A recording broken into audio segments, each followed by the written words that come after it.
Hello friends, நான் அஸ்வின் பாபு. இந்த வீடியோவில் என்ன பார்க்க போகிறோன்னா, கொஞ்ச நாளாக நம்மளுடைய சோஷியல் மீடியா எல்லாத்துலேயும் என்ன சொல்கிறாங்கன்னா, நம்மளுடைய இந்தியா செம்மையாக க்ரோ ஆகிட்டு இருக்கு. அதுவும் பார்த்திங்கன்னா ஜப்பானை பின்தள்ளிட்டு 4th லார்ஜஸ்ட் எக்கனாமியாக வந்திருக்கோம் ஜிடிபி க்ரோத் வைஸ் அப்படின்னு எல்லா சோஷியல் மீடியாலையுமே நம்மளுடைய கவர்மெண்ட்லேருந்து சொல்லியிருக்காங்க. ஓகேங்களா? சரி, இது உண்மையிலே நம்ம வந்துட்டோமா? ரொம்ப பெருமைப்படுறோம் நம்ம எல்லாருமே. நிறைய பேர் ரொம்ப ப்ரைடாக சொல்கிறாங்க, நம்ம ஜப்பானை பீட் பண்ணிட்டோம் அப்படின்னு சொல்லிட்டு. பட் ஸ்டில் இது உண்மையா இல்லையா அப்படின்னு சொல்லிட்டு இந்த வீடியோவில் பார்ப்போம். வாங்க வீடியோக்குள்ளே போகலாம். ஓகேங்களா? ஃபஸ்ட்டு திங், ஓகே, க்ரோ ஆயிருக்கு அப்படின்னு சொல்கிறாங்க இல்லைங்களா? நம்மளோட ஜிடிபி எவ்வளோ க்ரோ ஆயிருக்கு அப்படின்னு பார்த்தோம்னா, நம்மளோட ஜிடிபி 4.18 ட்ரில்லியன் அப்படின்னு நம்ம அச்சீவ் பண்ணியிருக்கோம். 4.18 ட்ரில்லியன் அச்சீவ் பண்ணியிருக்கோம். பட் ஆனால் ஜப்பான் பார்த்தீங்கன்னா 4.20 ட்ரில்லியன். நம்மளோட 2 அதிகமாக இருந்தாலுமே எதனால் நம்ம ஜப்பானை முந்திட்டோம் அப்படின்னு சொல்கிறாங்கன்னா, அந்த ரேஷியோ ஃபாஸ்ட் எவ்வளோ வேகமாக நம்மளுடைய எக்கனாமி க்ரோ ஆகிட்டு இருக்குன்றதை வச்சு தான் சொல்லியிருக்காங்க. பட் ஸ்டில் இன்னுமே ஜப்பான் மேலே தான் இருக்குன்றது தெரிஞ்சுக்கோங்க. ஓகேங்களா? அது மட்டும் இல்லாமல் இன்னொன்று பார்த்தீங்கன்னா, நம்ம நாட்டில் இன்ஃப்ளேஷனே இல்லை, ரொம்பவே கம்மியாக இருக்குது அப்படின்னு சொல்லிட்டு கவர்மெண்ட் சைட்லேருந்து சொல்கிறாங்க. அது 0.25 தான் வளர்ந்துருக்கு. நம்ம எல்லாருடைய மனசாட்சி தொட்டு சொல்லுங்கள்.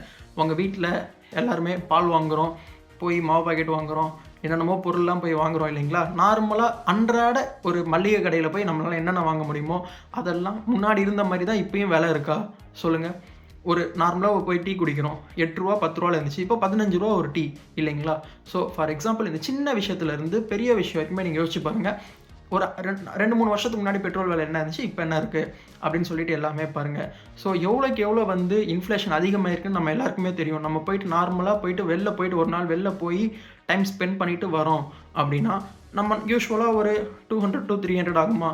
ஓகேங்களா? ஒரு ஆளுக்கு ரொம்ப நல்லாவே செலவு பண்ணிவிட்டு சாப்பிட்டுட்டு மூவி பார்த்துட்டு வந்தா இருக்கும். பட் ஆனால் இப்போது அது மாதிரி ஆகுதா? ஒரு ஆளுக்கு எப்படி இருந்தாலும் குறைஞ்சது 600 700 கண்டிப்பாகவும். ஒரு ஃபேமிலியோடு போயிட்டு வந்தாங்கன்னா அவங்களுக்கு 2500 காலி. ஓகேங்களா? அது மாதிரி தான் இப்போ வரைக்கும் நிலமை இருந்துகிட்டு இருக்குது. பட் ஸ்டில் கவர்மெண்ட் சைடில் 0.25 தான் இன்ஃப்ளேஷன் ஏறி இருக்குது, இன்ஃப்ளேஷனே ஏறலை அப்படின்னு சொல்லியிருக்காங்க. இது எந்த அளவுக்கு உண்மைன்றது என்னால் நம்ப முடியல. சரி, ஓகே, இப்போ இந்த ரீசனுக்கு வருவோம், இந்த இடத்துக்கு வருவோம். ஓகேங்களா? நம்ம 4th பிளேஸில் இருக்கோம், ஜப்பான் 5th பிளேஸில் இருக்காங்க அப்படின்னு சொல்லியிருக்காங்க. ஜப்பானோட கம்பேர் பண்ணுறது தப்பு கிடையாது. பட் ஸ்டில் எப்படி கம்பேர் பண்ண முடியும்? இப்போ நம்ம ஒரு சைனாவோட கம்பேர் பண்ணோம்னா ஈக்குவலான பாப்புலேஷனில் இருக்குது அப்படின்னு சொல்லி கம்பேர் பண்ண முடியும். ஓகேங்களா? ஜப்பானோட பாப்புலேஷன் ரொம்பவுமே இந்தியாவை கம்பேர் பண்ணும்போது ரொம்ப ரொம்ப ரொம்ப கம்மி. நம்ம இந்தியாவோட பாப்புலேஷன் பார்த்திங்கன்னா நியர்லி ஒரு 140 crores 140 கோடி மக்கள் வாழ்கிறது இந்தியாவிலேருந்து. ஆனால் ஜப்பான் பார்த்திங்கன்னா 12.5 crores தான் இருக்காங்க. ரொம்ப கம்பேர் பண்ண முடியாது, அந்த அளவுக்கு ரொம்ப கம்மியான மக்கள் தான் இருக்காங்க. ஓகேங்களா?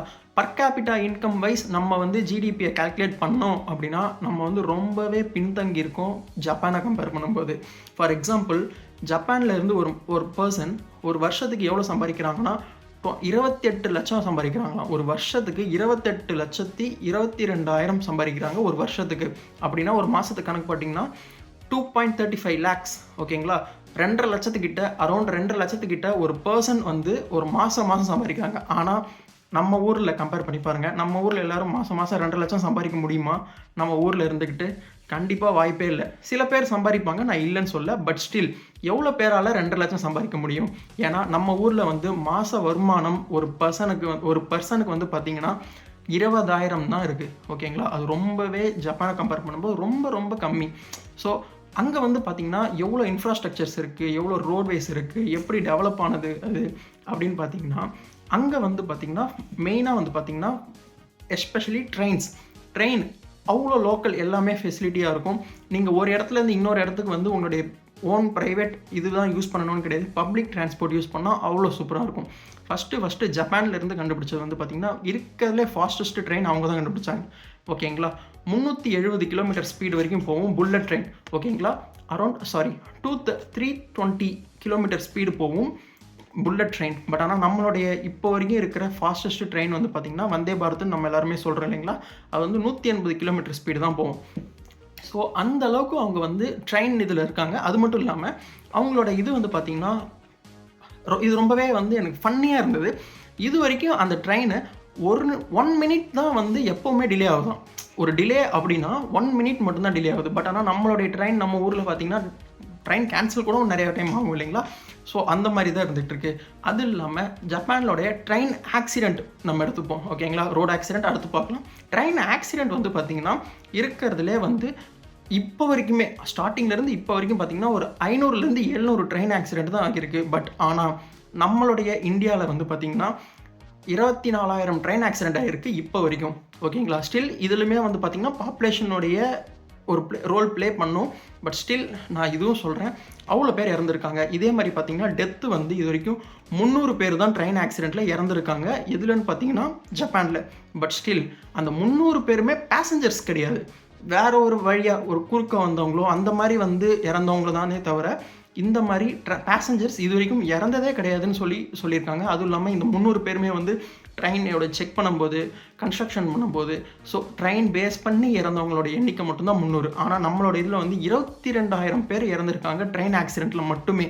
ஸோ அந்த அளவுக்கு அவங்களுடைய டைம் சிஸ்டம் வந்து அவ்வளோ ஒரு பக்காவாக வச்சுருக்காங்கன்னு தெரிஞ்சுக்கோங்க, ஓகேங்களா. இதே மாதிரி ரோடு, ஓகேங்களா. ரோடு ஆக்சிடெண்ட்னு எடுத்துக்கிட்டோம்னா ஜப்பானில் வந்து பார்த்திங்கன்னா இது வரைக்கும் 2,600 பேர் தான் இறந்துருக்காங்க ஜப்பானில்.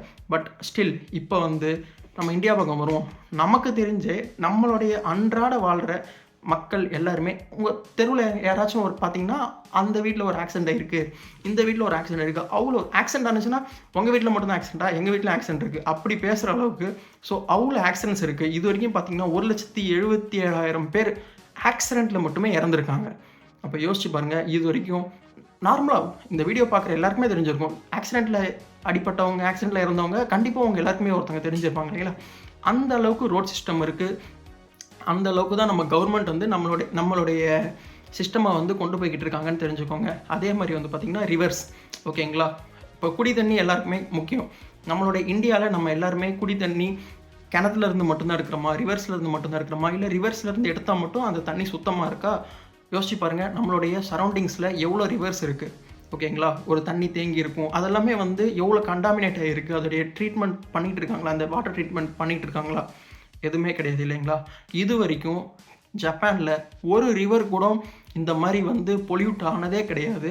ஸோ பொல்யூட் ஆக விட்டதும் கிடையாது. அவங்களுடைய வாட்டர் pH லெவல் செக் பண்ணும்போது 30 ரிவர் வந்து பார்த்திங்கன்னா அவங்களுக்கு கொஞ்சம் அந்த ஒரு ஃபெயில் ஆகியிருக்கு, ஓகேங்களா. அந்த ஒரு ஹை லெவலில் ரீச் ஆகாமல் ஃபெயில் ஆகியிருக்கே தவிர இப்போ வரைக்கும் ஒரு ரிவர் கூட அந்த அளவுக்கு சொல்கிற அளவுக்கு பொல்யூட் ஆகவே இல்லை.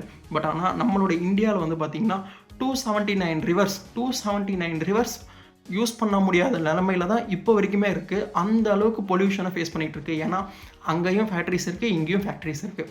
பட் ஸ்டில் அங்கே இருக்க ஃபேக்ட்ரிஸ் வந்து எப்படி வந்து அவங்க மேனேஜ் பண்ணுறாங்க, கவர்மெண்ட் எப்படிலாம் வந்து அவங்கக்கிட்ட ரூல்ஸ் அண்ட் ரெகுலேஷனை ஃபாலோ பண்ணி அவங்களுக்கு எப்படிலாம் வந்து அந்த வாட்டரை ட்ரீட் பண்ணணும், எப்படி வந்து அவங்களோட வேஸ்ட் வாட்டர் ட்ரீட் பண்ணணுன்றது ப்ராப்பராக அலைன் பண்ணி வச்சுருக்காங்க. பட் நமக்கு யாராலையும் அது கேட்கவும் முடியாது. நமக்கே தெரியும் ஒரு எப்படிலாம் வந்து தண்ணி இங்கே மாசுபட்டுருக்குன்னு சொல்லிட்டு, ஓகேங்களா. சரி, ஓகே. இது எல்லாமே வந்து பார்த்திங்கன்னா வாழ்வாதாரத்தில் பேஸ் பண்ணி வரும். எப்படி வந்து நமக்கு தேர்டு சொல்லும் போதே தெரியுதுல்ல, உலகத்தில் இத்தனை கண்ட்ரி இருக்குது, நம்ம 4வது கிரேட்டஸ்ட் எக்கனாமின்னு சொல்லும்போது நமக்கு இந்த ஒரு வாழ்வாதாரம் எதிர்பார்ப்போம் இல்லைங்களா. ஸோ அது எதுவுமே நமக்கு இன்னும் கிடைக்கலன்றதை நல்லா தெரிஞ்சுக்கோங்க. இப்போ வந்து கம்பெனி சைடு போவோம், ஓகேங்களா. இது வரைக்கும் பார்த்திங்கன்னா அவங்கக்கிட்ட ஜப்பானில் வேர்ல்டு டாப் லீடர்ஸ் மொத்தம் 40 கம்பெனி கிட்ட வேர்ல்டு லீடர்ஸ் இருக்காங்க. ஆனால் இந்தியாவில் எத்தனை பேர் இருக்காங்கன்னு நம்ம யாருக்குமே தெரியாது. ஏன்னா இல்லை, அந்த அளவுக்கு ஒரு டாப் கிரேட் லீடர்ஸ் யாருமே இல்லை. ஃபார் எக்ஸாம்பிள் இப்போ ஆப்பிளில் எடுத்துக்கிட்டோம் அப்படின்னா யூஎஸ் எடுத்துக்கிட்டோம்னா ஆப்பிள் இருக்குது, என்விடியா இருக்குது, இந்த மாதிரி ஏகப்பட்டது இருக்கும். இப்போ சைனீஸ் எடுத்துக்கிட்டோம்னா அவங்கள்ட்ட ஒரு நிறைய கம்பெனிஸ் இருக்குது. பட் ஆனால் அதே மாதிரி ஜப்பான் எடுத்துக்கிட்டோம்னா மொத்தம் 40 கம்பெனி. இப்போ வந்து பார்த்திங்கன்னா மோட்டார்ஸில் மட்டுமே இந்த ஆட்டோமொபைல் இண்டஸ்ட்ரியில் மட்டுமே அவங்கள்ட்ட என்னென்ன கம்பெனி இருக்குன்னா வந்து பார்த்திங்கன்னா டொயோட்டா, நமக்கு தெரிஞ்ச எல்லா கம்பெனியுமே மோஸ்ட்லி ஜப்பானீஸோடைய வண்டி தான் இருக்கும், ஓகேங்களா. டொயோட்டா, ஹோண்டா, யமஹா, மிட்சுபிஷி, அப்புறம் வந்து பார்த்திங்கன்னா கவாசகி. ஸோ சொல்லிக்கிட்டே போகலாம். நமக்கு தெரிஞ்ச எல்லா வண்டியுமே மோஸ்ட்லி வந்து டாப் வேர்ல்டு லீடர்ஸ் எல்லாமே ஜப்பானிஸ்ட்டு மட்டும்தான் இருக்குது. பட் நம்மள்ட்ட ஒன்றுமே இல்லை அந்த மாதிரி சொல்கிறதுக்கு. நம்ம அந்த மாதிரி வந்து வேர்ல்டை லீட் பண்ணுறோமா, ஒரு கம்பெனி வந்து வேர்ல்டையே ஆட்டி படைக்குதான்னு கேட்டால் கண்டிப்பாக கிடையாதுன்னு தான் சொல்ல முடியும், ஓகேங்களா. அதே மாதிரி வந்து பார்த்திங்கன்னா சோனி, கெனான், இது எல்லாமே ஜாப்பனீஸ் கம்பெனி தான். ஒரு கேமரா எத்தனை ஃபோன் யூஸ் பண்ணுறோம், நம்ம யூஸ் பண்ணுற எல்லா ஃபோன்லேயும் முக்கால்வாசி சோனியோட கேமராஸ் மட்டும்தான் இருக்குது, ஓகேங்களா. பட் ஆனால் அது மாதிரி நம்மளுடைய இது என்ன இருக்குது. ஸோ நம்ம இன்னும் நம்ம வந்து க்ரோ ஆகிட்டு இருக்கோம் இல்லைன்னு சொல்லலை. பட் ஸ்டில் நம்ம எந்த லெவலில் இருக்கோம், அந்த ஒரு க்ரோத் எல்லாருக்குமே எல்லா லெவல் ஆஃப் பீப்புளுக்குமே கிடைக்குதான்னு கேட்டால் கண்டிப்பாக கிடையாது. அதே மாதிரி ஹெல்த் கேர், நம்மளுடைய கவர்மெண்ட் வந்து பார்த்திங்கன்னா ஹெல்த் கேரில் மக்களுக்கு வந்து ரொம்பவே செலவு பண்ணுறாங்க. பட் ஸ்டில் நம்ம எல்லாருக்குமே அந்த அளவுக்கான ஒரு ஹெல்த் கேர் நமக்கு கிடைக்குதான்னு கேட்டால் மிகப்பெரிய கொஸ்டின் மார்க் தான். இப்போ வந்து ஜப்பானில் வந்து பார்த்திங்கன்னா எல்லாருமே each and every individual should have insurance. ஓகேங்களா, அவங்க வந்து எல்லாருமே வந்து பார்த்திங்கன்னா ஹெல்த் இன்சூரன்ஸ் கண்டிப்பாக வச்சுருப்பாங்க. ஏன்னா அவங்களுக்கு ஃப்ரீ டாக்டர் ஃபீ கிடையாது. ஓகேங்களா, ஃப்ரீ ஹெல்த் கேர் கிடையாது. பட் ஸ்டில் அவங்க வந்து பே பண்ணுறது 10 to 30% மட்டும்தான். எவ்ரி இண்டிவிஜுவல் வந்து அவங்களுக்கு ஏதாவது ஒன்றுனா ஹாஸ்பிட்டல் போய் பே பண்ணுவாங்க. அவங்களுக்கு வேர்ல்ட் கிளாஸ் ஃபெசிலிட்டிஸோட அவங்களுக்கு அந்த ட்ரீட்மெண்ட் கிடைக்கும். நமக்கு வேர்ல்ட் கிளாஸ் ஃபெசிலிட்டிஸ் கிடைக்குதா, நல்ல ட்ரீட்மெண்ட் ஃபஸ்ட்டு கிடைக்குதா? இங்கே எத்தனை கவர்மெண்ட் ஹாஸ்பிட்டலில் வந்து பார்த்திங்கன்னா கட்டில் கிடையாது தெரியுமா? பெட்ஸ் வந்து ப்ராப்பரான பெட்ஸே கிடையாது. ஒரு ட்ரீட்மெண்ட் போகணும் அப்படின்னா ப்ராப்பரான பெட்ஸ் கிடையாது. எத்தனை ஹாஸ்பிட்டலில் வந்து எலிகள் தொல்லை இருக்குது. இது எல்லாருக்குமே தெரியும். நம்ம கண் கூட தெரியும். இதில் முக்கால்வாசி பேர் வந்து ஹைஃபையான ஹாஸ்பிட்டல் தான் போயிருப்பாங்க. முக்கால்வாசி பேருக்கு ஹாஸ்பிட்டலில் போய் பே பண்ணுன்றதே ரொம்ப கஷ்டம். எவ்வளோ க்யூவில் நிற்கிறோம், மாத்திரை மருந்துக்கு எவ்வளோ ஸ்பெண்ட் பண்ணிக்கிட்டு இருக்கோம். ஸோ இது எல்லாமே தெரியுதுங்களா? அதுவும் இல்லாமல் நம்ம கவர்மெண்ட் சைட்லேருந்து பார்த்தீங்கன்னா ஒரு வருஷமே 1000 கோடி வந்து ஹெல்த் கேருக்கு மட்டுமே ஸ்பெண்ட் பண்ணுறாங்க. இந்தியன் கவர்மெண்ட் சைட்லேருந்து 1000 கோடி ஸ்பெண்ட் பண்ண மாதிரி நமக்கு ஒரு ஃபெசிலிட்டிஸ் கிடைக்குதான்னு கேட்டால் கண்டிப்பாக அது மிகப்பெரிய கொஸ்டின் மார்க் தான். ஸோ நான் இந்த வீடியோவில் இருந்து நான் ரொம்ப இந்தியாவை டிமோட்டிவேட் பண்ணணுன்றதுக்காக சொல்லலை. உண்மை என்னன்னு தெரிஞ்சாதான் சோஷியல் மீடியா சொல்கிறது நம்மளால் அக்செப்ட் பண்ணிக்க முடியணும். ஒரு அநியாயத்துக்கு சொல்கிறாங்க. சோஷியல் மீடியாவில் வந்து ரொம்ப பெருமையாக பேசிக்கிட்டு இருக்காங்க. வேர்ல்டு 4th லார்ஜஸ்ட் இது. நம்ம வந்து யூகேவை பீட் பண்ணிட்டோம். அவங்க வந்து 5th போயிட்டாங்க, 6th போயிட்டாங்க. பட் ஆனால் பர் பர்சனுக்குன்னு பர் கேபிட்டல் இன்கம் போட்டு பார்த்தீங்கன்னா உங்களுக்கு ஆன்சர் கையில் கிடச்சிரும். ஏன்னா வந்து நம்மளுடைய இந்தியாவில் நல்லா க்ரோத் ஆகிக்கிட்டு இருக்குது. பட் ஸ்டில் குறிப்பிட்ட மக்கள், பெரிய பெரிய பிஸ்னஸ் மேன்ஸ் மட்டும்தான், குறிப்பிட்ட அந்த மேல்தட்டு மக்கள் மட்டும்தான் வளர்ந்துக்கிட்டே இருக்காங்க. அந்த ரஜினி படத்தில் சொல்கிற மாதிரி தான், பணக்காரன் ஆகிக்கிட்டே இருக்கான், ஏழை ஆகிட்டே தான் இருக்கான்னு சொல்லுவாங்க இல்லைங்களா? அது என்ன தான் டைலாக்காக இருந்தாலுமே பட் ஸ்டில் அதுதான் உண்மையான நிலவரம். பல வருஷத்துக்கு தாண்டியும் இப்போ வரைக்குமே நம்மளுடைய அரசியல்வாதிகள் நமக்கு கொடுக்குற அந்த மேனிஃபெஸ்டோவில் என்ன சொல்லிக்கிட்டு இருக்காங்க, உங்களுக்கு இலவசமாக ரோடு போட்டு தருவோம், இலவசமாக தண்ணி போட்டு தருவோம். இன்னும் எத்தனை வருஷத்துக்கு நம்ம ரோட்டுக்கே அலைஞ்சிக்கிட்டு இருப்போம்? எனக்கு தெரிஞ்சு சின்ன வயசுலேருந்து அந்த ரோட்டு பிரச்சனை வந்துக்கிட்டே இருக்குது. பட் ஆனால் இப்போ ஃபாரின்லலாம் பார்த்தீங்கன்னா ஒரு வாட்டி ரோடு போட்டாங்கன்னா அந்த ரோடை வந்து ரொம்ப நாள் ஆகும் அதை ரீப்ளேஸ் பண்ணுறதுக்கு. ஓகேங்களா, அந்த அளவுக்கு ரோட் ஃபெசிலிட்டிஸ் பக்காவாக இருக்கும். ரோடு ஆக்சிடென்ட்ஸ் நடக்காது. ரூல்ஸ் அண்ட் ரெகுலேஷன் அவ்வளோ இருக்கும். ஓகேங்களா, பட் ஸ்டில் இப்போ வரைக்குமே நம்ம ஒரு நல்ல ரோடுக்கும், நல்ல குடி தண்ணிக்கும், நல்ல படிப்புக்கும், நல்ல ஹெல்த் கேருக்கும் நம்ம இன்னமும் கையேந்திக்கிட்டு தான் இருக்கோம்.